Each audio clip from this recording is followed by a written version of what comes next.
Hey guys, for our podcast and video, I'd like to go shout out Colby for going out of his way for scripting and finding facts and making this project good how it is. I'd like to shout out myself for the production and the video being made itself and all the art and all that stuff that's into this video, and I hope you guys enjoy. Peace.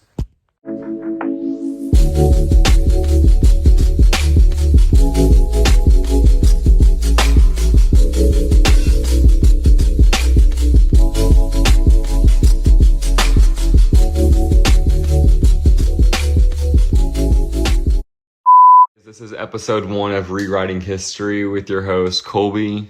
And your host, Ty, and we're going to talk about the Vanderbilts of 141st Street. Let's get into it. So the Vanderbilts of 141st Street, they were the most wealthy and prestigious family that America's ever saw, one of the most in the world. They were famous for all of their mansions across the world. They filled up 141st Street with tons of mansions at one point during the Gilded Age. What they're most famous for now today is they managed to completely lose billions of dollars within 6 generations of it being passed down. And that was from, your poster child of trust fund babies that within the 3rd or 4th generation, they had never worked a day in their lives, and all they did was spend the money and never try to gain any more money back into the family. It started out with Cornelius Vanderbilt. He came to Staten Island at the age of 11 with his family, and basically the only thing they came with was the clothes they had on their body and his mania for money and everything that came with it, whether it was the fame, the power, the control, anything that was connected to money, he wanted it.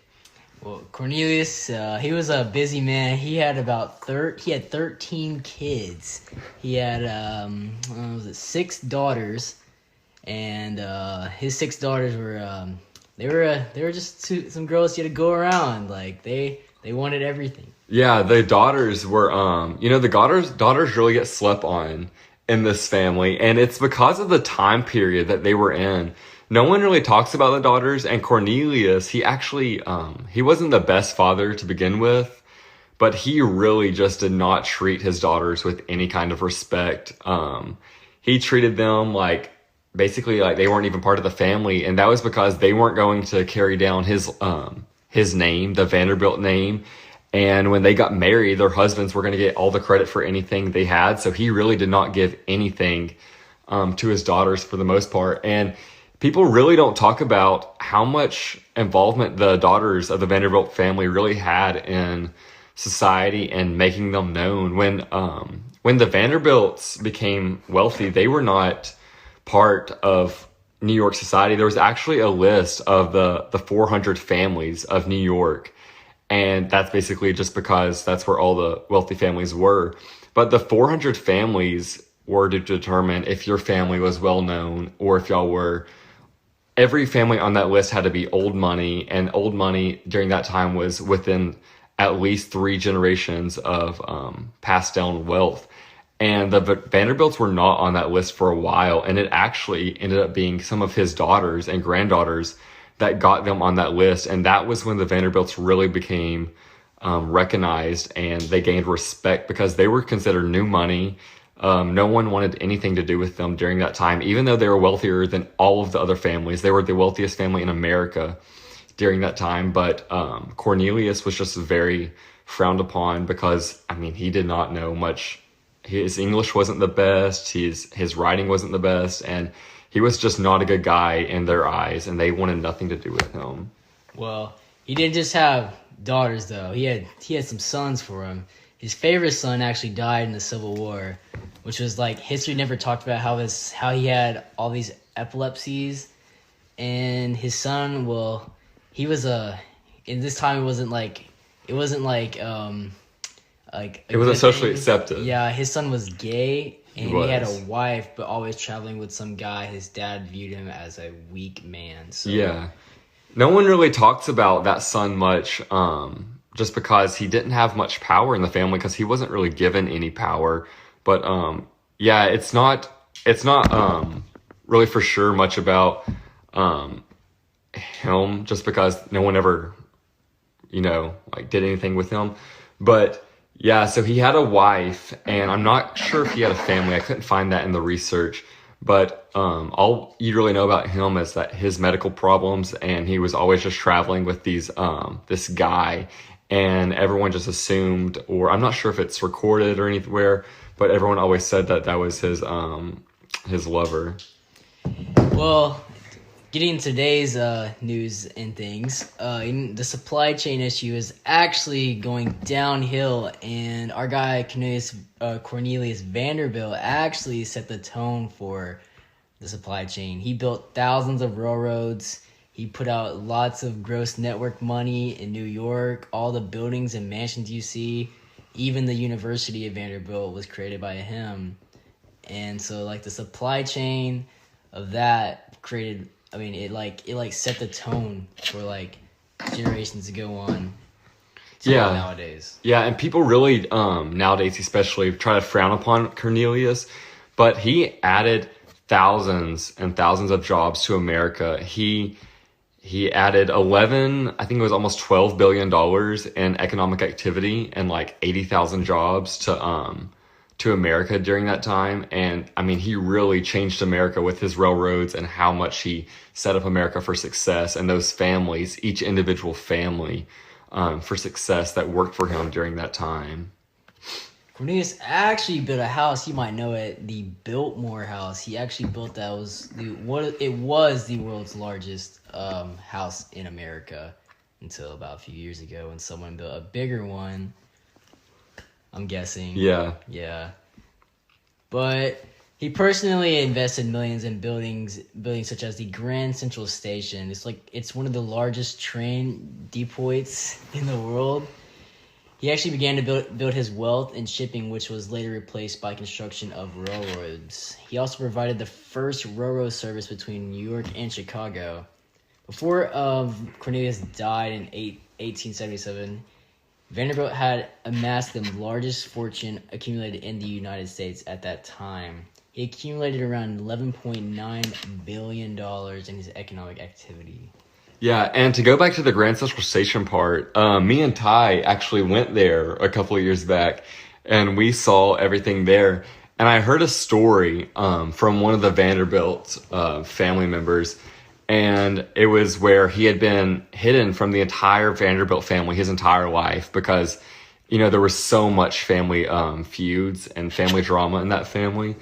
And one of his uncles took him there, and he took him on a trip around town, and the first stop was Grand Central Station. And he said, "Look around, you own all of this." And he was just so confused what he meant. And he took him all around the city and kept showing him more and more places. And he kept saying, "You own all of this. This is all of yours. This is all yours." And his family just always hid him in his entire life, from that side of the family, the Vanderbilts, and the wealth and the dirtiness and everything that came with it. It's kind of crazy, like, how you can just show your son or your grandson or any of your family, like, say you own this and stuff like that. Yeah, I just can't imagine, like, going my entire life without, knowing. Yeah, because there's a difference in family secrets and then having, like, secrets that are impacting millions of people in America every day. Just that abundance of wealth is just crazy. Yeah, it is. It's hard to get to spread it out. Yeah. I don't really think he did. Yeah, and like to go back to how they lost all of their money within 6 generations, it is one of the craziest cases I've ever heard of, and people have wrote books on it, and they actually had a reunion at Vanderbilt University. It was less than 100 years ago. I think it was a few years back. It was less than 100 years after Cornelius died. And in that room, hundreds of descendants were in there, and there was not one millionaire in that room.